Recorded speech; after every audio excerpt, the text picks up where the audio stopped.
მადლობა რომ გამოხატეთ ინტერესს და მოგწანთ ამ ლექციაზე.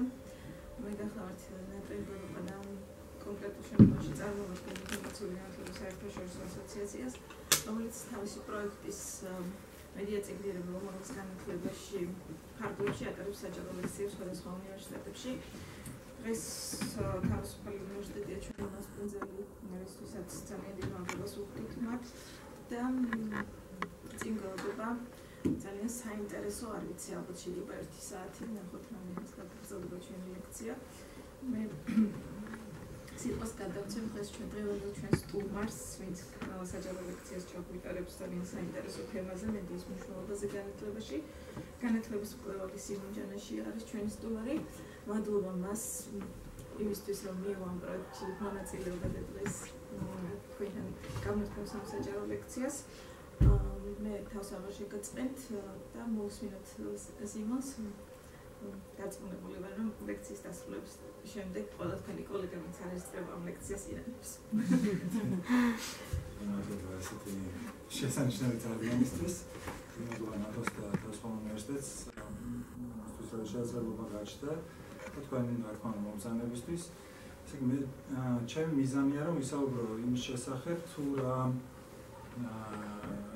კავშირი არსებობს განათლებასა და მედიას შორის და როგორ განვითარდა ეს ურთიერთობა საქართველოში. და მედიის შესახებ ცხადია, შეიძლება რაობარად საუბარი, მედიაში არ გულისხმობ მხოლოდ მას-მედიას, ყველა იმ საშუალებას, რაც არის ჩვენსა და სხვა ადამიანებს შორის, ყველა ის ინფორმაციის მატარებელი არხი, რომელიც გვაკავშირებს ჩვენ სხვა ადამიანების მოსაზრებებთან. და განათლებაშიც უფრო გულისხმობს საზოგადოების განათლების საკითხებს და არა ინდივიდის განათლებისთვის მნიშვნელოვან საკითხებს, თუმცა ამაზეც იქნება ცოტა ნათქვამი. ესე იგი დავიწყოთ ცოტა შორიდან, უფრო ისტორიიდან, ესე იგი როგორ გახდა მედია მნიშვნელოვანი ჩვენნაირი საზოგადოებისთვის, ჩვენი კულტურისთვის, ჩვენი პოლიტიკისთვის და ასე განათლებისთვის. და ეს საწყისი შეგვიძლია მოძებნოთ მე-18 საუკუნის ბოლოს გერმანიაში ცვლილებებში, როდესაც გერმანიის მთავრობა იწყებს იმაზე ზრუნვას, რომ განათლება გახდეს საყოველთაო გერმანიაში წოდებებისგან მიუხედავად, ხო? ჩვენთანაც იცით, რომ შუა საუკუნეებში განათლებას იღებდნენ ძირითადად არისტოკრატიის წევრები, განათლება იყო თქოთ ასევე დაკავშირებული რელიგიურ განათლებასთან, იმიტომ რომ სკოლებებში იყო ეკლესიის ნაწილი და გერმანიაში ჩნდება იდეა, რომ სახელმწიფომ უნდა უზრუნველყოს ის, რომ ყველამ უნდა მიიღოს განათლება. მიუხედავად იმისა, მას აქვს ამ შესაძლებლობა თუ არა, ან აქვს თუ არა წარმომავლობა შესაბამისი, როგორც მანამდე ეს იდეა არსებობდა, რომ ყველა არ იმსახურებს განათლებას, იმიტომ რომ კლასიკური განსაზღვრებით განათლება იყო ასე ვთქვათ სულის განვითარების ერთ-ერთი შესაძლებლობა, სხეულისაც, უბრალოდ წავალთ კლასიკურ პერიოდში, მაგრამ განათლება ჭირდებოდა ადამიანებს უფრო იმისთვის, რომ ასე ვთქვათ თავისუფალი დრო გაეტარებინათ სასიამოვნოდ და არა იმისთვის, როგორც დღეს რომ დასაქმდეს და რაღაც ტექნიკური პრობლემა გადაჭრას და სხვა. კი იყო ესეთი პროფესიული განათლებაც, რასაც დღეს დავარქმევდით, მაგრამ ეს იყო უფრო ვთქვათ გადამწერებისთვის, ან ბიუროკრატიისთვის, ვთქვათ სამართლის მცოდნეებისთვის, იურისტებისთვის, მაგრამ საყოველთაო განათლების მიზანი იყო დაგიკავშირებინა შენი თავი რაღაც წინა თუ იმ დროს არსებულ სულიერ სამყაროსთან და საბოლოო ჯამში ეს განათლების მიზანი იყო ის, რომ არისტოკრატიას შეძლებოდა ასე ვთქვათ წინ წაეწია ეს კულტურა, რომელშიც ისინი ლიდერობდნენ. მაგრამ გერმანიაში უკვე შემოდის გადასახადები იმისთვის, რომ დაფინანსდეს საყოველთაო სკოლები და ეს იწყება მე-18 საუკუნის ბოლოს, მე-19 საუკუნის დასაწყისში მეტად მნიშვნელოვანი ხდება ეს პრინციპი, რომ უკვე სხვა ქვეყნებიც იწყებენ მის გადაღებას. სხვა ქვეყნებში ერთ-ერთი ყველაზე მნიშვნელოვანი მიმდევარი ამ პრინციპის გახდა ამერიკის შეერთებული შტატები და იქ იწყება უკვე ამ იდეის გადატანა საკუთარ პრობლემებთან მიმართებაში. და იქ ხორასმანი იწყებს მე-19 საუკუნის პირველ ნახევარში დაახლოებით ისეთივე სისტემის შექმნას მასაჩუსეტსში, როდესაც ადგილობრივი გადასახადებით ფინანსდება საყოველთაო განათლება და ხდება ნელ-ნელა სავალდებულოს. საუბარი აქ სასკოლო განათლებაზე ცხადია და ეს პრინციპი ხდება მნიშვნელოვანი იმიტომ, რომ ითვლება იქ უკვე გერმანიისგან განსხვავებით, რომ თუ ესე იგი გვინდა დემოკრატიული საზოგადოების შენება, ამ საზოგადოებაში მნიშვნელოვანია, რომ ადამიანებს ჰქონდეთ იმდენი განათლება, რომ შეძლონ ინფორმირებული არჩევანის გაკეთება. და ინფორმირებული არჩევანში რა იგულისხმებოდა, ხო, რომ უნდა შეეცვლებოდა გაგერკვია, ვთქვათ, რას გთავაზობენ პოლიტიკოსები და შემდეგ როგორ უნდა მიიღო მონაწილეობა არჩევნებში იმისთვის, რომ ეს არჩევანი გააკეთო. და მნიშვნელოვანი ხდება ამ დროს ის, რომ მედია ხდება ერთ-ერთი ინსტრუმენტი დემოკრატიისთვის და ხდება საზომიც იმისთვის, თუ რა ჩაითვლება განათლებლად. მაგალითად, ციგნიერ ადამიანად ითვლებოდა, ანუ ადამიანის წერა-კითხვის ადამიანად ბევრგან, სადაც ეს პრინციპი არ იყო, თქვათ, იგივე საფრანგეთში ჩვენთანაც ინგლისში ითვლებოდა ადამიანი, ვისაც ხელის მოწერა შეეძლო. და თქვათ, რომ სწავლობენ ახლა თქვათ ციგნიერების განვითარებას, ნახულობენ, აი რამდენად საყოველთაოდ შეეძლოთ ადამიანებს თქვათ ხელის მოწერა რამე დოკუმენტზე და ნახულობთ, რომ თქვათ ჯვარს ვავს და ვერ წერს აქტუალურ სახელს და გვარს, მაგრამ რაღაც მომენტიდან ეს მე-19 საუკუნეში უკვე გაზეთის წაკითხვა გახდა ერთ-ერთი საზომი ციგნიერებს. ანუ ეხლა იზომება უკვე სხვა რაღაც სტანდარტები, რომ არის თქვათ საერთაშორისო შეფასებები, სადაც ტარდება ტესტირებები და არკვევენ შეუძლია თუ არა თქვათ მეოთხე კლასელს ან 15 წლის ასაკის მქონე ადამიანს წაიკითხოს რაღაც ტექსტი აზრი გამოვიდოს, მაგრამ მაშინ ესეთი საყოველთაო რაღაც შეფასებები არ არსებობდა და ითვლებოდა, რომ თუ გაზეთს კითხულობს ადამიანი, მაშინ მას საკმარისი დაწყებითი განათლება აქვს. საინტერესოა ის, რომ ჩვენთანაც დაახლოებით იგივე საზომი შემოდის მე-19 საუკუნეში და მიდოდა მეჩვენებინა არის 1910 წელს გამოცემული იაკობ გოგებაშვილის თხზულებები, რომელიც თვითონ შეადგინა, თვითონ გადაწყვიტა რა იყო მნიშვნელოვანი მისი ნაწერიდან და აი ერთ ნაწილში, როდესაც ის საუბრობს ერთ-ერთი ჟურნალის შესახებ, ის ამბობს ესეთ რამეს, რომ აი გაზეთის კითხვა შეუძლია ყველას, ვინც კი ხეირიანად წერა-კითხვა იცის, ვისაც 2-3 წელიწადი უსწავლია დაბალ სკოლაში. ბევრიც იბარებს მას, ანუ იწერს ხო გაზეთს, რადგანაც ყოველდღიური ამბები და ვარმები უმრავლესობისთვის შეადგენს ერთობ საინტერესო საგანს. ჟურნალზე კი ხელს აწერენ მხოლოდ შემსრულებელნი და განათლებულნი, რომელთაც გახსნილი აქვთ მადან ნამდვილი სწავლისა გერმანული ლიტერატურისა, მიჩვეული არიან საფუძვლიანს, ინტენსიურ მსჯელობასა და მეცნიერული წყურვილი აწუხებთ. ანუ აქ რას ამბობს, ხო, რომ ასე სხვადასხვა ტიპის მედია შეიძლება გამოვიყენოთ იმისთვის, რომ შევაფასოთ თუ რა დონეზე აქვს ადამიანს განვითარებული წერა-კითხვის უნარი. გაზეთი ყოველდღიურად მე აღწერს, ამაზე მსჯელობს ყოველდღიურად გაზეთში, რომ მე რაღაცებიც იბეჭდება და ყოველდღიურობის აღწერა არის ხშირად, როდესაც ჟურნალებში არის უფრო მაღალი გემოვნების და უფრო რთული ტექსტები და თქვათ ის თვლის, რომ აი გაზეთის კითხვა უნდა შეაძლებინონ ყველას და უკვე ჟურნალები არის უფრო მაღალი განათლების მქონე ადამიანებისთვის. გაზეთები მე-19 საუკუნის საქართველოში ხდება ძალიან მნიშვნელოვანი არა მხოლოდ იმისთვის, რომ უბრალოდ შეძლონ რაღაც აზრის გავრცელება, არამედ იმისთვისაც, რომ პოლიტიკური პროექტი განახორციელონ. რა არის პოლიტიკური პროექტი მე-19 საუკუნის, რომ საქართველოში ჩამოყალიბდეს საერთო იდენტობა, რომ ადამიანებმა გაიაზრონ ყველანი ისინი, ვინც ქართულად საუბრობენ, სწავლობენ, ვინც ამ ტერიტორიაზე ცხოვრობს, ისინი არიან ქართველები და გაზეთი ისევე როგორც სკოლა, აი პარალელურად იწყებს ამაზე ზრუნვას და წერა-კითხვის გამავრცელებელი საზოგადოების ერთ-ერთი მთავარი ინსტრუმენტი იმისთვის, რომ ეს იდეა გავრცელდეს საერთო ქართული იდენტობის შესახებ, არის როგორც გაზეთების, ისე სკოლების, ისე სახელმძღვანელოების, წიგნების გამოშვების და თქვათ თეატრების დაარსების გზით, ხო, ანუ ამას ცდილობენ ისინი მიზანმიმართულად აგროვებენ ფულს, ამ ფულს უხდიან ავტორებს, რომ წერონ სტატიები გაზეთებში, ისე ჟურნალებში, ისე აძლევენ ფულს მწერლებს, იმისთვის რომ გამოაქვეყნონ თავიანთი ნაწარმოებები სხვადასხვა ასაკისთვის და ცხადია აქვთ თავისი, ესე ვთქვათ, გეგმა, თუ რის შესახებ უნდა იყოს ეს სტატიები და ნაწარმოებები. მნიშვნელოვანია იმის გააზრება, რომ გაზეთები არ გაჩენება საქართველოში წერა-კითხვის გამავრცელებელი საზოგადოების დროს, ანუ მანამდეც არსებობდა ჟურნალებიც, მაგალითად ჟურნალი ცისკარი 1819 წლიდან გამოდის, მაგრამ თუ ნახავთ შინაარს ამ ცისკარის, იქ არის უბრალოდ ნაწარმოებები და არის სამთავრობო განცხადებები, ანუ იქ არ არის არანაირი დისკუსია იმის შესახებ, თუ რა პრობლემები არსებობს იმ დროს საქართველოში და სხვა.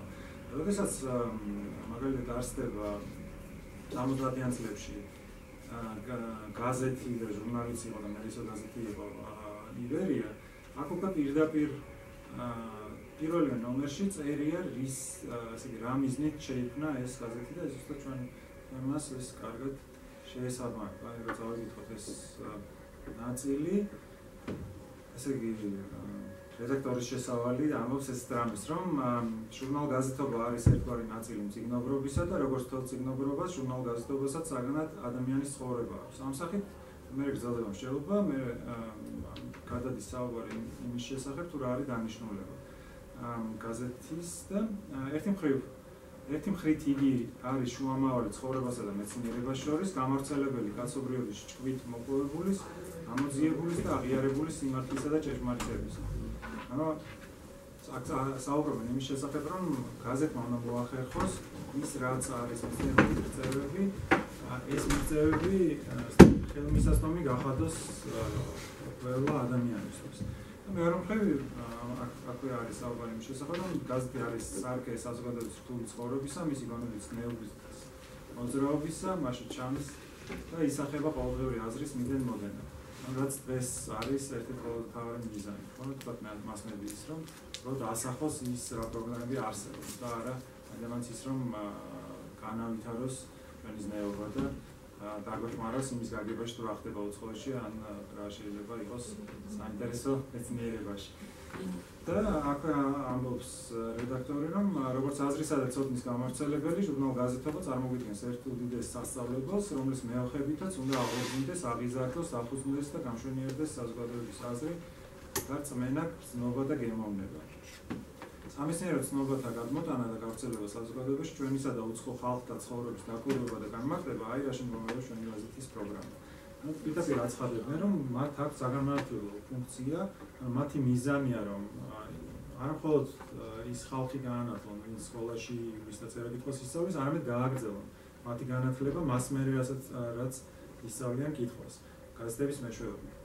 ინფორმირებულობა ხო არის? ინფორმირებულობა ორი მიზანი აქვს. ერთი არის, ერთი ამბობენ, რომ ეს არის ინფორმირებულობა, ანუ იმის ასახვა, რაც არის რეალობაში და მეორე არის საერთოდ ამბობენ, რომ ესე იგი ეს არის სასწავლებელი, რომლის მიხედვითაც უნდა აღორძინდეს, აღიზარდოს, დაფუძნდეს და გამშვენიერდეს საზოგადოების აზრი, რწმენა, გრძნობა და გემოვნება. ანუ ისინი მათ აქვთ ეს ამბიცია, რომ უნდა ჩამოაყალიბონ ქართველების გემოვნება, ანუ მათი სურვილები, მათი ვთქვათ მიზნები და ამას აკეთებენ არა მხოლოდ იბერიის, არამედ სხვა ჟურნალების მეშვეობითაც, საქართველოს მომამდე არის ესეთი დროება, მნიშვნელოვანი გაზეთები და ჟურნალები. და არა მხოლოდ სასრულებისთვის აკეთებენ ამ ესე იგი ქმნიან ამ ჟურნალებს, არამედ ახალგაზრდებისთვის. ჯეჯილი არის ესეთი საღმაწვილო გაზეთი, სადაც პირდაპირ უყვეთავენ საბავშვო ლიტერატურას, მაგალითად ვაჟა-შაბათს. აძლევენ ფულს იმისთვის, რომ დაიწეროს მოთხრობები ბავშვებისთვის, რომელსაც მერე გამოიყენებენ სახელმძღვანელოებშიც. თქვა გოგებაშვილი უკვე ამას იღენებს თავის სახელმძღვანელოებში და საკითხავ წიგნებში. რაც საინტერესო ის არის, რომ ამის გამოგონება არ ხდება, ცხადია, ესე რაღაც როგორც ბაბლის გამოგონება, სწავლობენ ეს ადამიანები, ილია ჭავჭავაძე, გოგებაშვილი ნიკოლაძეს სხვები სწავლობენ დასავლეთის გამოცდილებას. და სწავლობენ როგორ დონეზე, თქვათ გოგებაშვილს აქვს სტატიები, სადაც განიხილავს როგორ განსხვავდება საქართველოში და ევროპაში, საფრანგეთში, გერმანიაში, შვეიცარიაში, შვეციაში, ინგლისში გამოცემული წიგნები. როგორ განსხვავდება ფასის მიხედვით, რა იწვევს ამ ფასის განსხვავებას. ანუ ხელმისაწვდომობა აინტერესებს, თუმცა რომ რაც შეიძლება ბევრ ადამიანს კონდეს წიგნი და ნახულობენ რა უშლის ხელს. და გოგებაშვილი სწავლობს მაგალითად იმას თუ როგორ იწვევს ფასის განსხვავებას სხვადასხვა შრიფტის გამოყენება. რომ თუ დიდი შრიფტი გამოიცემა და ძვირფასი ხდით და სტამბა თუ არა აქვს ისეთი აწყობილი რომელიც მაღალ ტირაჟზე გადის, მაშინ ეს პროდუქცია ძვირდება და ამიტომ აქვს ესე მისწინააღმდეგება რომ სასწრაფოდ დაიწყონ დაპატარება მიუხედავად იმისა რომ ამას აპროტესტებს არისტოკრატია ამბობს რომ ეს უკვე რაღაცა ტექსტის ვულგარულ სფეროში გადატანაა და ეს აღარ არის ისეთი პატივსაცემი წიგნი, როდესაც ყველა რბილყდაშია გამოცემული და ეს წიგნი ხო დაიხილა და ანუ დღესაც არის ხო ესეთი განსხვავება რომ რბილყდაში გამოცემული წიგნი ისეთი სერიოზული არ არის როგორც თქვა მაგარაში. მაგრამ ესეთი პროგრამა აქვს რომ რაც შეიძლება ბევრი ტექსტი შეიქმნას, გამოიცეს და ითარგმნოს. რაც ძალიან საინტერესოა ეს კომუნიკაცია, საიდან იცის ხო ამდენი რაღაც დღეს რთულად წარმოსადგენია რომ ესე დაკავშირებული იყო იმდროინდელი საქართველოს დანარჩენ სამყაროსთან, მაგრამ თუ ჩავხედავთ იმ პუბლიკაციებს, რაც გამოდის იმ დროს საქართველოში და მაგალითად იგივე აი ამ კრებულში რა არის საინტერესო, პირველი სტატია არის იმის შესახებ, გოგებაშვილი წერს იმის შესახებ, რა ხდება ამერიკაში. და აი რა ტიპის მსჯელობა არის ახლა აქ რომ თქვათ მსჯელობს იმის შესახებ, თქვათ პრეზიდენტი ჯონსონი რა პრობლემებს წააწყდა კონგრესში. და ეს არის რა ვიცი 10-15 გვერდზე მსჯელობა, აი რაღაც კონგრესს რომ ესექნა ჯონსონს რით შეეძლო ეპასუხა, იმ შემთხვევაში თუ ესეთი კანონი არსებობს პრეზიდენტის იმპიჩმენტთან დაკავშირებით, მაშინ როგორ შეიძლება უპასუხოს პრეზიდენტმა და ასე შემდეგ. და არის უამრავი ესეთი სტატია, ლილია ჭავჭავაძის წერს სტატიებს, სადაც მიმოიხილავს რა ხდება სხვა ქვეყნებში, რა ხდება ჰოლანდიაში, ახლა ეგრეთ პირველი ეს გადაშალა თქვა რომ ინგლისური მოსავალი რაღაც 6 ჯერ ჭარბობს რუსეთის, ჰოლანდია ჩვენს ქვეყანას ბუნების სიმდიდრით ბევრად ჩამოუვარდა, მაგრამ იქ ესეთი მიღწევები აქვს და ჩვენ რა გვჭირს. აი დაახლოებით ესეთი ათოსია სულ და თქვენი პრინციპში. ან ზოგადად ადამიანების სადარო მოხალეები Facebook-ს ანიჭებენ ხოლმე რიგ შემთხვევაში უპირატესობას და საკუთარ ნაზარს ან საჯაროდ აუცილებლად განცხადებას აქვეყნებენ ხოლმე Facebook-ზე და ამის მიხედვით უწევს მედიას შემდეგ ინფორმაციის მოძიება და საზოგადოებამდე მიტანა რიგ შემთხვევაში. როგორ ფიქრობთ, სწორია Facebook-ის ასე სერიოზულ ასპექტად გამოყენება ამ შემთხვევაში? მე რა ვიცი, სხვა ქვეყანა არ ვიცი, სადაც ასე სერიოზულად ვითარება, მართლა არც ერთი ქვეყანა არ ვიცი, სადაც გონიათ რომ Facebook-ი ასეთი მნიშვნელოვანი რამე. მაგრამ შეიძლება მე ვიფიქროთ რატომ გახდა ხო ესეთი სხვაგან ამოვანი Twitter-ი უფრო დასავლეთში Twitter-ი ნამდვილად, მაგრამ თქვა იგი როსტევშოთა ქვეყნებშიც Facebook-ი ესეთი პოპულარული არ არის და ესეთი ეგზიბიციონი ყოველს უნდა რაღაცა მაინც საჯაროდ გამოვიტანოს, საჯარო სფეროშია Facebook-ზე ყოველდღიურად საჭირო ბევრი ეს რა არა. და თან პარალელურად რაღაც მოქალაქეები კი გავხდით, ახლა მეც უნებურად მიბმული ვარ, თქვა სამსახურებრივადაც მიბმული ვარ, იმიტომ რომ ეს ჩემი ონლაინ გაზეთის მე რას დაგვირება განსხვავდება კულტურები მნიშვნელოვნად, ან კულტურიდან გამომდინარე განსხვავდება ქცევა. ადამიანებს მაგალითად გერმანელი მეგობრები ყოსები ძალიან იშვიათია რომ საკუთარი პირადი რამე დაადოს და ძალიან იშვიათია რომ მისი ფოტო იპოვოს საერთოდ Facebook-ზე. მიუხედავად იმისა რომ Facebook-ში არ იცი და კითხულობს ასე ჩანდება. თუ მე წერს რომ მაგას ეს წავიკითხე და სხვა. თან ეს Facebook-ი ყოველდღიურად უკვე შეიძლება სხვა ენებზე იკითხო რაც არ იცი. და რატომ თარგმნოს. პროგრამასიან თორემ ჩემ კურსელის გამოსვლას მექსიკაში, ტელევიზიით, Facebook-ით დადო და მექსიკელია ის გოგო და ძალიან მარტივია ის გაგება რაზე მსჯელობენ, ხო? დადებითი ბევრი მხარე აქვს ამას, მაგრამ ეს გერმანული კულტურა ამბობს, რომ ისე ამ მომხმარებლებს ეუბნება, რომ ხილად იყავი, იმიტომ რომ ეს შეიძლება ბოლოდად გამოიყენო რაღაცა ჩვენს წინააღმდეგ. ჩვენთან პირიქით არის ეს, რომ თუ არ ხარ ჩართული, ესე იგი შეიძლება რაღაც მოწყობილი ხარ.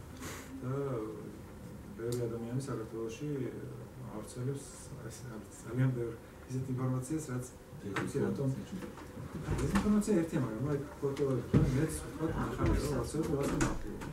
მაგრამ იქ არ ავრცელებს. პირადი ცხოვრების გასაჯაროება არის პრობლემა. სხვაებისთვის უკვე არის პრობლემა ის, რომ ეს Facebook-ის სინამდვილეში არის ბიზნესი რაღაც. შენ ნებისმიერი დაწერილი სიტყვა არის რაღაც ვიღაცისთვის ფული. და ბევრი ადამიანი უყურებს დასავლეთში ამას როგორც პრობლემას, რომ შენ ეხმარები ვიღაცას ფულის გაკეთების შენი პირადი ცხოვრების გამომძევარია. შენი მოსაზრებით, რომ ვიღაც რეკლამაზე აკეთებს ფულს. იმიტომ რომ შენ აქტიური, იმიტომ რომ თვითონ არ აქვს არქმის, ისიც არის და ეს კიდევ ერთი პრობლემა, რაც უყურებენ, არის ის, რომ როგორ შეიძლება შენით манипуლირება. და სწორედ ეს მინდა მეთქვა. ერთ-ერთი ესეთი ექსპერიმენტი იყო, ცოტა ხნის წინ ნახულობდნენ, როგორ იმოქმედებს ადამიანების პოლიტიკურ აქტიურობაზე ის თუ ისინი ნახავენ, რას აკეთებენ მისი მეგობრები.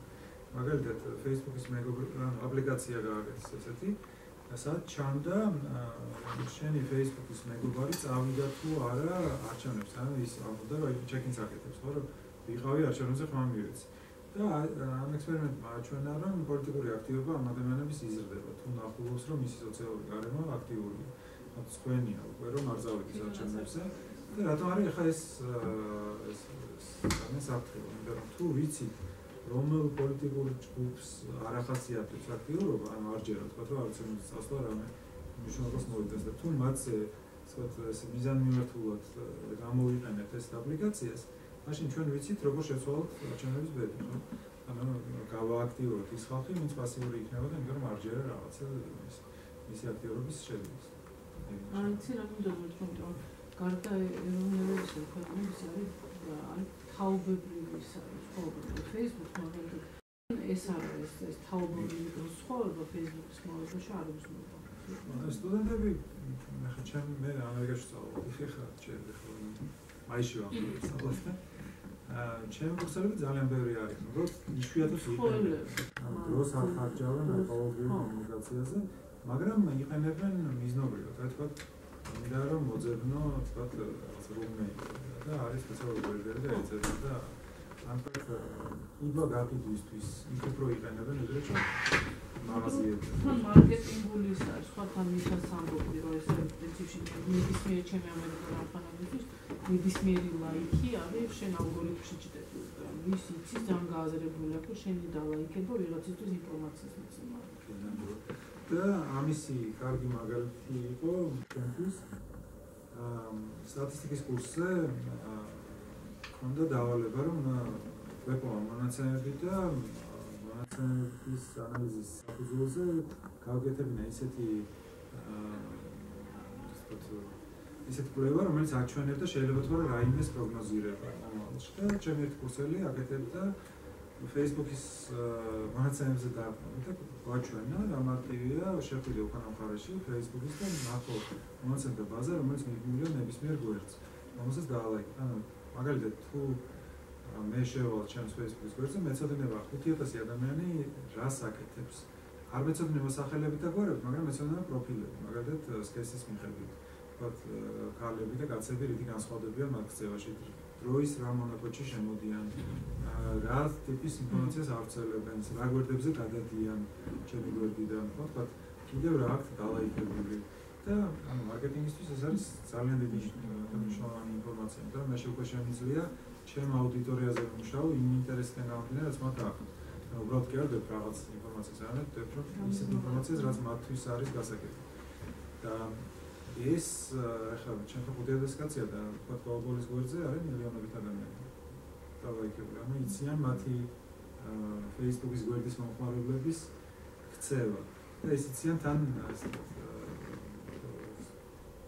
მუდმივ რეჟიმში. უყურებს ცვლილებას, ხო რეაქციის ცვლილებას და ესეთი ფოტო რო დათოს, თქვა ქალაქის ფონზე რო დადოს რაღაცა მაშინ რამდენი იქნება აქტივობა და ვთქვათ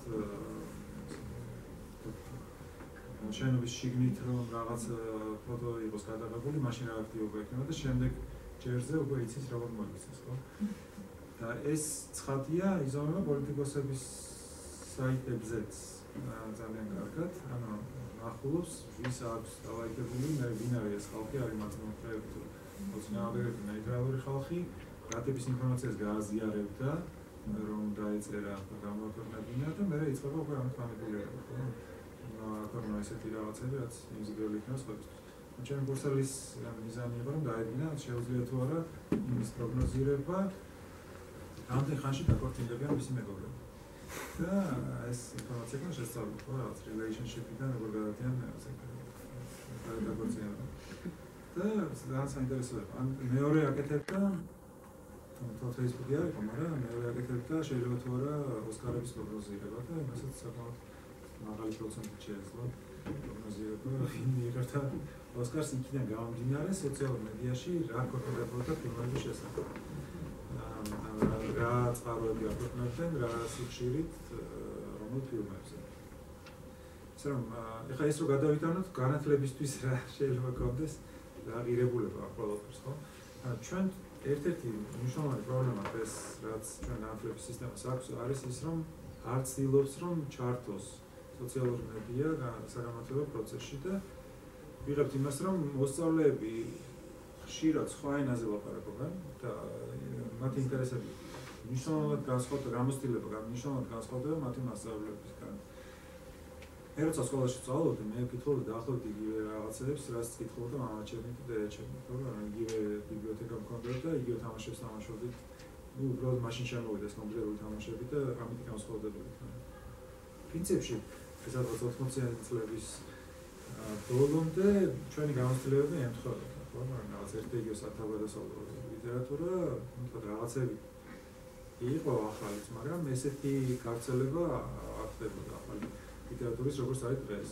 დღეს ჩემი შვილი კითხულობს ის რაღაცებს, რაც არც ერთ მის მასწავლებელს აკითხული არ აქვს. ჰარი პოტერი არ აქვს აკითხული მის მასწავლებლებს უმეტესობას. ხო, რა თქმა უნდა. მე ვკითხე, რომ აი გადაცემას უყურე რამდენჯერ, ერთი-ორჯერ ალბათ სანდროს წიგნების თარი. რა ქვია? წიგნების თარი. ხო, პირველ არხზე საზოგადოებრივ მაუწყებელზე და ყველა კითხვას, რომელიც ძველი ლიტერატურას ეხებოდა, ცემდი პასუხს და არც ერთ კითხვაზე პასუხი არ მქონდა, რომელიც იმ ლიტერატურას ეხებოდა, რომელიც დღეს იწერება და იქნება. და მივხვდი რამხელა ის არის ის აქვს პრობლემა, მე თვითონაც ვერ ვეწევი ან ჩემი. მე ეს კითხვა დღეს აღარ არის მხოლოდ კითხვა, იმიტომ რომ ეს ჩემი შვილის მაგალითი რომ ავიღოთ, შვილების ისინი არა მხოლოდ კითხულობენ ამის შესახებ, არამედ შემდეგ უყურებენ გადაცემებს ამის შესახებ, აქ fan-page-ი სადაც შედიან, რაღაც იახლებს ეცნობიან, განსაცმელი, სათამაშო, მთელი ინდუსტრია, ხო, ეს აღარ არის მხოლოდ წიგნი, რომელიც გამოიცა წაიკითხო დადო. და იგივეს გააკეთეს მასწავლებლებს, თქვა ძალიან გაუჭირდა. ანუ ის მოგვაყვეს მე ამას და ძალიან უჭირთ ენის გაგიბრაც, იმენის, ანუ ერთმანეთის ენის გაგიბრაც ჩემშვილებს მასწავლებლებს და მასწავლებლებს ჩემშვილებს და მათი თაობის, ხო, როცა თქვა მასწავლებლებს ეუბნები აზერბაიჯანის ურკებზე და ელფებზე და ეს რა არის, რაზე ლაპარაკობთ, მაშინ უკვე განათლების სივრცე ხდება ფორმალური სივრცე, რომელიც გაყინულია დროში, ის გარეთ ვითარდება რაღაც პარალელური სივრცეები და ენებიც. აი თქვათ, ის კომპიუტერულ თამაშებზე როგორ ლაპარაკობთ, ხო, ბავშვები რომ მოусმინა, ის აბსოლუტურად სხვა ენა, ანუ ეს რაღაც პროფესიული ჟარგონის ფონეზეა უკვე ასული და რაღაც დაფლუდოა და გაჩარჯოა და ხო, მასწავლებლებმა რა უნდა ქნან და ასეთ შემთხვევაში. ესეთი გამოცდილება ქონდა ჩემშვილებს ერთი სემესტრი ვიყავით კალიფორნიის უნივერსიტეტში და საფანელი ქალები. მასწავლებელი თამაშობდა. ვიქნა რაღაცა 30 წლის მასწავლებელი Warcraft თამაშობდა და 71 ლეველზე ვარ და რაღაცა შევაპარაკებოდა. და ამითი ეს კავშირი დგებოდა და ეს ადამიანი უგებდა ძალიან მარტივად. და თქვათ, როცა მიდიოდა საქმე იქამდე რომ თქვათ რაღაც პროექტი უნდა გააკეთებინათ ბავშვებისთვის, ეს არ ეუბნებოდა რომ გინდათ რომ შექსპირზე გააკეთეთ პროექტი, ხო? ანუ თუ გინდათ რომ გააკეთეთ რაღაც თანამედროვე ლიტერატურაზე, თანამედროვე კულტურაზე, მისთვისაც გასაგები იყო. და რაც შეეხება განათლების სფეროში მონაცემების გამოყენებას, ესე ძალიან მნიშვნელოვანია. ჩვენთან მაგალითად საქართველოში საერთოდ არ არის რაც ვიცი მონაცემების შესწავლა ახალგაზრდების მისაღებების შესახებ სწორედ სოციალური მედიიდან გამომდინარე. ხო, ეს ისეთ data mining-ია, ხო, როცა შეგიძლია ხარო ინფორმაცია სოციალურ ქსელებში, რაც თავისთავად ვრცელდება ყოველგვარი ძვირად ღირებული კითხვების გაგზავნის და შეგროვების და ამის გაფილტრების და ამის გარდა არა და დასავლეთში უკვე ეს ჩვეულებრივი რამ არის, მაგალითად იგივე განათლების მიმართულებებზე უნივერსიტეტებში იკვლევენ თქო დისკუსიებს, რომელიც მიმდინარეობს Facebook-ში საგანმანათლებლო პრობლემებთან დაკავშირებით. ან იკვლევენ თქო ეთნოსებს შორის კონფლიქტები, როგორ ხდება მათი დისკურსების ფორმირება Facebook თქო პალესტინელები და ისრაელის დარჩენილი ნაწილი როგორ ურთიერთობს ერთმანეთში Facebook-ის მეშვეობით. და რა არის ის ცოდნა, რომელსაც ეკნობენ, ან რა არის კულტურული ღირებულებები, რომელსაც ისინი ეკნობენ ასეთი დისკუსიის დროს. მაგრამ ანუ ეს მეორე მხარეა.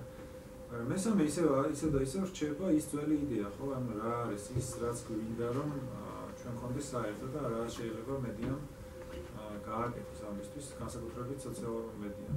შეიძლება ამ პოლიტიკური მიზნებისთვის Facebook-ის გამოყენებას ეს ღირებულება ჰქონდეს, რომ ადამიანები ოდნავ ჩართულები ხდებიან წარმოსახვითი საზოგადოების მშენებლობაში, ხო, მაგრამ მე და ვთქვათ მე როდის მივხვდი რომ ძალიან დიდი ღირებულება ჰქონდა იმას რომ Facebook-ში ყოფილიყავი აქტიური და რატო გავხდი მე აქტიური 2009 წლამდე მუშაობდი განათლების სამინისტროში და ხელმძღვანელობდი ცენტრს, რომელსაც ევალებოდა ყველა სკოლისთვის სასწავლო გეგმების დაწერა, სახელმძღვანელოების დამტკიცება და მასშტაბური შედეგების შეფასება სხვა. და სკოლებში ინფორმაციის გაგზავნას და იქიდან პასუხის მიღება სჭირდებოდა თვენახევარი დაახლოებით. იმიტომ რომ სისტემა იყო ესე თქვა, რომ გააგზავნებდი სადღაც რესურს ცენტრი გადაამრავლებდა, გაუგზავნებდა სკოლას, მე შეაგროვებდა, მე დაახარისხებდა, გამოგიგზავნებდა და ეს ელექტრონული ფორმით თუ მოხდებოდა, იყო ძალიან კარგი და ძირითადად არ ხდებოდა, იმიტომ რომ მაშინ 2009 წელს ჯერ კიდევ, როდესაც სკოლის მასწავლებლებს და დირექტორებს ეუბნებოდი, რომ გამოგიგზავნოთ თქვენი იმეილები, თავის პაროლებს გიგზავნოთ. ანუ ლოგინსაც და პაროლს. ანუ ეგონათ რომ ეგ არის ხო? ხო და 2010 წელს უკვე Facebook-ში ანუ როცა გადავწყვიტე რომ იგივე თემებზე უკვე Facebook-ში მეწერა, როცა უკვე აღარ მუშაობდი, სანამ უკვე ილიას უნივერსიტეტში მუშაობდი, ვკითხულობ ესეთ სტატუსს, რომ თაზო კუკრეიშვილი ნეტგაზეთიდან წერს, რომ ძალიან ჭირს მაშინ მიკროავტობუსში ვზივარ და სიკო ჯანაშია სტატუსზეა მიდის მშელობა. მაშინ მივხვდი, რომ ეს ახლა რესურსის საერთოდ არ არჩევდება იმისთვის, რომ იდეო შედეგს მიაღწია. ხო, ანუ მთელი სახელმწიფო მანქანა ვერას ვერ აკეთებს, იმას აკეთებს ერთი ადამიანი. მე ეს უკვე ეს უკვე ჩანს შემდეგშიც, რომ რატო მოხდება ეს ერთი ადამიანი მნიშვნელოვანი. მაგალითად 2011 წელს სპეციალური ჯგუფებიც კი შექმნეს განათლების სამინისტროში იმისთვის, რომ გადაეფარათ ეს რაღაც კონკრეტული ადამიანების იდეები Facebook-ში, მაგალითად დიმიტრი შაშკინის დაქირავებული რაზმი იყო ესეთი, რომელიც ერთ დაძახებაზე შემორბოდა და იწყებდა იმარა კარგი მინისტრი ხარ და შენაირი როგორ კიდევ 3-4 ყავდეს და Facebook-ზე არის ეს fake account-ები. არა, ოღონდ შაშკინის არის. არა, ვიცი ის. მე იმასაც კი ხავდა ეს ფოტოში, იმასაც და კი, ანუ ყველას ლექსოთ ნაკრედა, სპეციალური სამსახური იყო.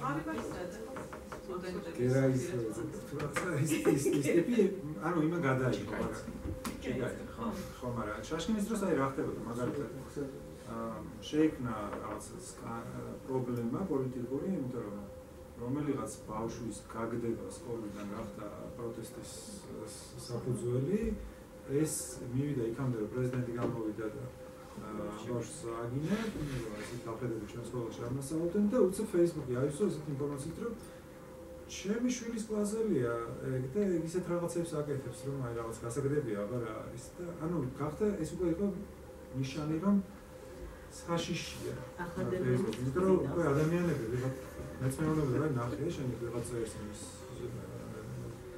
ვასელის მშობელი, რომ აი ეს რაღაცები დაუკეთებია თუნდა. ან დაიწყეს ერთი მოქალაქის დევნა.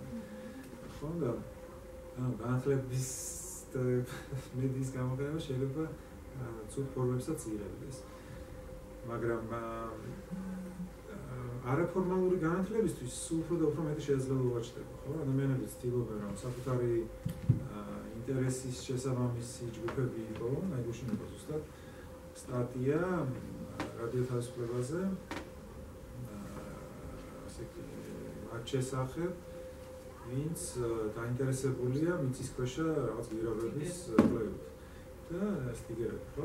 და დადიან მიწისქვეშ და მკვლობენ ერთმანეთს სოციალური ქსელების მეშვეობით. და იყო ეს აღწერილი შემთხვევა, როგორც დგას ადამიანი და ელოდება, როდის ჩაივლის რაღაცა თვითონ მატარებელი და უყურებს, ისე აღმოჩენს, რომ ვიღაც სხვა ელოდება. მატარებს მეტროში მატარებლებს და ეს ათერთო გამომივლის გადაუღებს და მიიღება და ეთქოს შენ ესა და ეს ხო არ ხარ იმ ნიკიტო იქ მაშინ ფორუმში. ანუ ეს უკვე ვირტუალურ და რეალურ კავშირებზე გადადიან. და მსგავსი გამოცდილებები ერთ-ერთი ყველაზე აქტიური ჯგუფი იყო კარავი, ეგეთი ესეთი ვირტუალური ჯგუფი, რომელიც არ მხოლოდ მოგზაურობდნენ, არამედ თამაშებსაც აკეთებდნენ, ხო, რაღაცებს მალავენ და რაღაცა მომიარეს. და ბირთვისში წერს რომ დადიოდნენ რაკეტით და ისიც თუნდა. ხო. და ამათ უკვე აი ამ ვირტუალურ სივრცეში იღებენ უნარებს, რომელიც ჭირდება რაღაც კონკრეტული ინტერესის გასაკმაყოფილებლად და მე უკვე იქნება რაღაც წესები, რიტუალები და პევიზიც კანდიდატებს. ანუ ეს მედია უკვე აღალიფებს სოციალურ ჯგუფებს როგორც სკოლისგან დამოუკიდებლად. სკოლა იყო ერთ-ერთი ყველაზე ძლიერი ინსტრუმენტი აქამდე, რომელიც აღალიფებდა სოციალურ ჯგუფებს. ხო, რომ ვისი კლასებიც იყავი, მათთან ერთად ნახევარსფეროს ატარებდა უმრავლესობა და ამიტომაც იყო რომ შობლებიც ცდილობდნენ რომ მეგობრების შვილები ერთად მოხვდნენ და იმ სკოლაში მოხვდეს და ამ სკოლაში და სხვა. და ანუ ეს ნიშნავს იმას რომ ეს ახალი მედია უკვე ახალ იდენტობებსაც აჩენს, ხო, ადამიანები რაღაცა იპოდრომზე იკრიბებიან და ერთმანეთს ებრძვიან რაღაც გაკეთებული ფარებით და ხლებით და მათი იდენტობის ნაწილია ეს უკვე. ხო, ისინი რაღაც სიმულირებას ახდენენ შუა საუკუნეების ბრძოლების. და ეს იდენტობების შექმნა ხდება პარალელურად დიდი იდენტობების. და დიდი იდენტობები არის შეიძლება უკვე იყოს ისეთი, რომელიც ნაციონალურ საზღვრებს სცილდება. ხო, თუ ადრე იყო, მაგალითად ეს იყო 19 საუკუნეში საქართველოში ერთ სოციალისტებს ჰქონდათ საერთო იდენტობა, ქართულ სოციალისტებს, გერმანულ სოციალისტს ჩვენერად შეიძლება ერთმანეთისთვის გაიგოთ. ეს იდეოლოგიური საფუძველი ქონდა. და დღეს უკვე მსგავსი ქსელები სულ უფრო და უფრო იზრდება სხვადასხვა პროფესიის ფარგლებში. ეს იდენტობებიც და ქსელებიც იმდენად სწრაფად ვითარდება, რომ ახლა წინაპირაში ვიყავ ყირგიზეთში. ყირგიზეთში ქავიცანი, იქავრ განათლების მინისტრი, რომელიც მე საქართველოში ამას და ამას ვარ კი ჩემი მეგობარი, ის ჩემი მეგობარი, ეს ჩემი მეგობარი. აღმოჩნდა რომ მინიმუმ 3 ნამდვილი რეალობაში მეგობარი ყავს და 5 Facebook-იდან საერთო მეგობარი. ნუ იქავრ განათლების მინისტრი. და ხო, ანუ მე ესეთი ქსელები, ანუ მე რო წავიდეთ იმის მეგობრებში რო წავიდეთ, იქაც აღმოჩნდა მე ჩვენი მეგობრების მეგობრებს.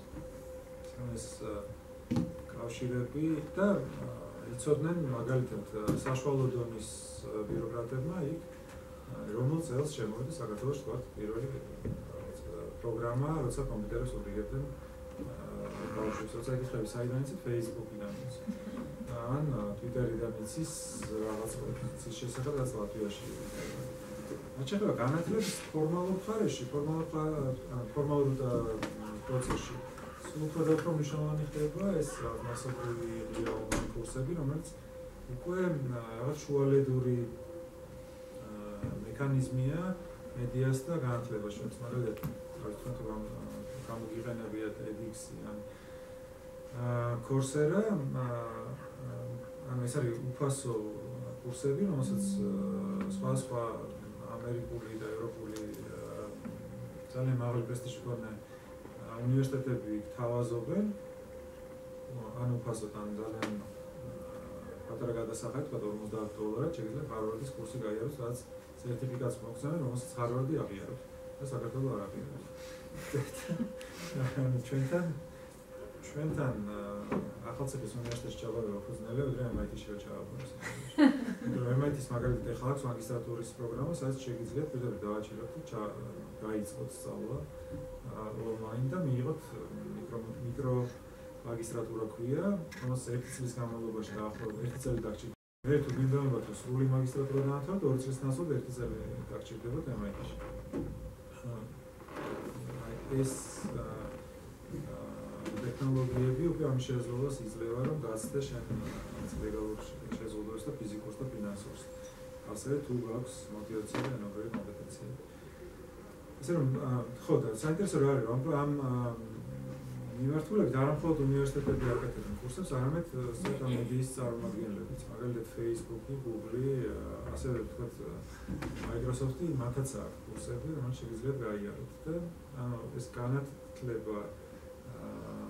განათლების დემოკრატიზაციაც ხდება ამ თვალსაზრისით, რომ ასე უნივერსიტეტი აღარ არის ერთადერთი წყარო, საიდან შეგიძლია მიიღო უმაღლესი განათლება.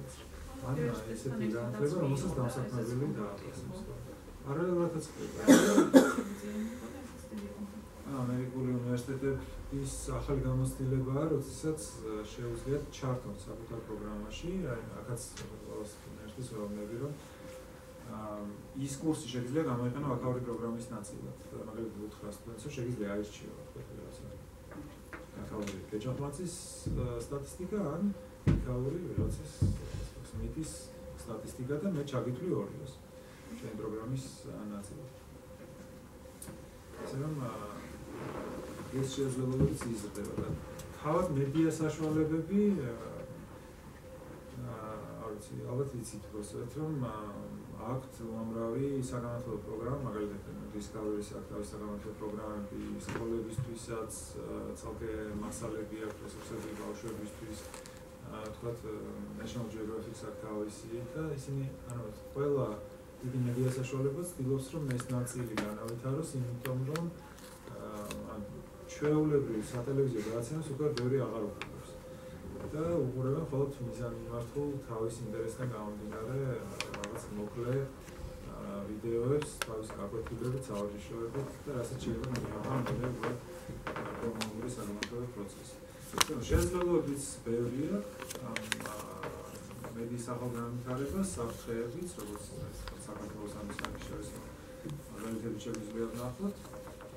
და ჩვენი ერთ-ერთი მნიშვნელოვანი განაგლის კიდევ სკოლებში არის სწორედ ამის არსწავლება. ამისი არსწავლება თუ როგორ უნდა იურთიერთონ ბავშვებმა აი ამ სამყაროში. ერთ-ერთი კიდევ ამ დღეებში რაც გავრცელდა იყო მაგალითი, რომ იმისი რომ ჩეხურ ერთ-ერთ კოლეჯში ასწავლიან კურსს რუსულ პროპაგანდის შესახებ. და სწავლობენ სტუდენტები, აი რა შეიძლება ნახო, ან როგორ შეიძლება გამოავლინო ფარული ინტერესი კონკრეტული სტატიების ან გადაცემების უკან.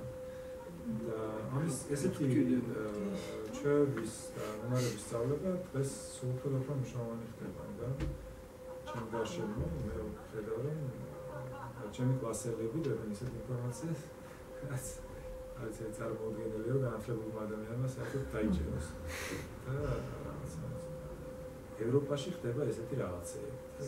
რა ევროპაში? სად ევროპაში? არის საქმე ექანებით. დადებენ რაღაცა. რაღაცა ბევრი რაღაცები და თან ეს მერე გატრიალებული ინფორმაცია მას ემატება რაღაც ლეგენდა და ბოლოს თავდება სასწაულად სასაცილო ამბით. ხო, და ესეთი ანუ ამისი არა მხოლოდ პრობლემაა ის, რომ აც და მოდელი კულტურების სკოლაში და სკოლის გარეთ, არამედ ისიც, რომ ინფორმაციის ნაკადებთან ურთიერთობას არ ასწავლიან სკოლებში სათანადოდ. და მასწავლებლები თავად არქმნიან ინფორმაციას, იშვიათ შემთხვევაში თვითონ არიან ინფორმაციის გამავრცელებლები უფრო მეტად, იმეორებენ არსებული ინფორმაციას, თვითონ არაფერს ახალს არ არიან, მიუხედავად იმისა, რომ ეს შექმნის შესაძლებლობები უფრო და უფრო იზრდება.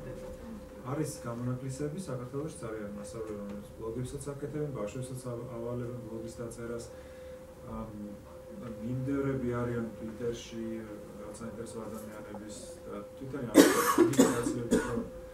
სასარგებლოა ვიდრე Facebook-ი, Twitter-ში. მაგალითად, თუ რაიმე სფერო გაინტერესებს უფრო აგროტიპოვით, სწრაფად განახლებათ ინფორმაციას იმის შესახებ, რა ხდება იმ სფეროში. და ასევე აკადემიური გაერთიანებებია წარმოშობილი, მაგალითად, Research Gate ან აკადემია ეს საიტი, სადაც თქვენი ინტერესიდან გამომდინარე ნახულობთ რა გამოქვეყნდა ახალი სტატია, რა კვლევა, ვინ არის აქტიური პროფესორებს შორის, მეცნიერებს შორის. და შეძლებთ რომ უკვე ჩაერთოთ აი ამ საშუალებების გზით საერთაშორისო წოდების სისტემებში. ამის სწავლებაც ძალიან მნიშვნელოვანია ბავშვებისთვის, რომ ეცოდეს რომ ალტერნატივა ყოველთვის აქვს. ახლა არ არის აუცილებელი უსმენოს ვიღაცას ვინც არ მოწონს, მაშინ როდესაც არსებობს სხვა ბევრი შესაძლებლობა. ძალიან ბევრი ვილაპარაკეთ საკუთარ ანუ როგორ მოხდით ჩაჟავდეს ეკუთით. კამდე გავიარეთ ეს გზა. ეს საინტერესო იქნებოდა რომ ვფიქრობ ის ხალხი რომ დღეს განმავლობაში ჩააგდო და საერთოდ ესეთი ორგანიზებული ჯგუფი პრინციპში იმის მერე არ ყოფილა. იდეა იქნებოდა შეუჩერებელი პოსტავი. აქტიური პოსტავი იქნებოდა. ალბათ გოგებაში.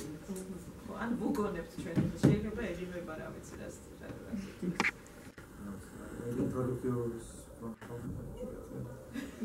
და მარტო პროდუქტიულობა არ არის როგორც და ეს არის პრინციპიც რომ დადიოდნენ დავხალხე. მაგრამ რაღაც ქუთაისის კრება, ფიზიკის კრება, მეძებალის კრება Skype კონფერენციას მოაწყობდა ნოე და ეს რა ილია იქნებოდა საინტერესო არა ეგ იქნებოდა დაპირისპირება. ხო საშინელი იქნებოდა დებატები არის არჩევნებში. მარქსის თუთიყუში. ურიერი გააშუქებდა დებატებს. ურიერი.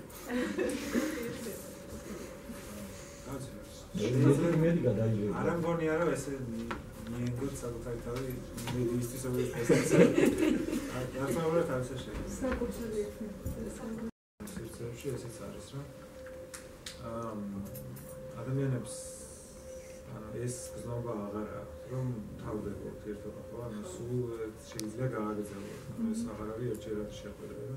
მეც საბაც რო არ ხომ მითხრა რომ აი ხან მე მივწერე. და ერთი ეს და მეორე არის ის რომ ეს გადაღებები ცვლის ძალიან სივრცეებს. ერთ-ერთი ესეთი დისკუსია იყო რჩეულობდნენ ამერიკის კონგრესში უნდა შეიძლებოდეს თუ არა კონგრესის პლანის გადაცემა და ამბობდნენ რომ არა შეიძლებოდეს და ერთი ნაწილი ამბობდა რომ არ უნდა შეიძლებოდეს მიუხედავად იმისა რომ დემოკრატიის თუ შემომუშავანი იყოს რომ საჯარო იყოს. ასკონები რატომ? იმიტომ რომ ეს კონგრესმენი ამტკიცებდა რომ ჩვენ აღარ მუშაობთ. ჩვენ უბრალოდ მუშაობთ ანუ სამუშაო ვითარება აღარ გვაქვს არასდროს. ყოველთვის გვაქვს შოუ, რომელიც გამოყენებულია მაყურებლების მიერ. საჯარო ლექციებზეც ეს ხდება სპეციალში. გადაღებაზე თქვენ იმპროვიზაციებს ურთხის ხალხი. ეს ლექციებზეც ცდილობენ შეცდომა არ დამუშავოს, იმიტომ რომ იყო ესეთი შემთხვევებიც, როდესაც მაგალითად სამხატვრო აკადემიის ერთ ლექტორის ვიდეოები დადეს და მერე დაცინებდა ხო. მაგრამ ამ ჩანაწერის ხონდა ჩვენთვის სხვა ფუფუნება და კომფორტია ჩვენ ვინახავთ ამ ჩანაწერებს როგორც ძალიან მნიშვნელოვან ამბავს არა მხოლოდ ორგანიზაციის და პროექტის ფარგლებში დაწესებული ვარ ყოველთვის მსმენელი იყო ლიტვა ასეთი ტიპის ლექციებს და დღეს თუ ვერ მოიცლის ხვალდაზე მაინც დაჭირდება მოიცლის და იმედი მაქვს მკვლევა